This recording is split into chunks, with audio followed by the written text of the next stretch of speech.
Mga kapalo, good morning. Last 15 days to go. Last day na natin after 15 days. Nalalapit ang ating tatapos bilang merchandiser. Opening tayo ngayon. Dito tayo sa San Mateo, Rizal, para sa preparation namin ng inventaryo. Ito na aking huli inventaryo dito sa outlet. Dahil nga po hanggang 31 na lang tayo bilang merchandiser dito sa Robinson. Kakaroon nga tayo ng lipatan. Yan, oh.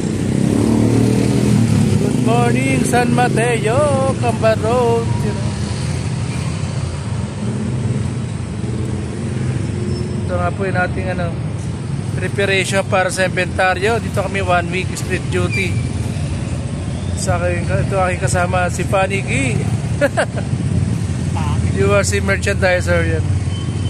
So isa si Magnolia. Nakapasok na pala. Maya papasok na kami kapalo. Mag-clearing lang sa glit.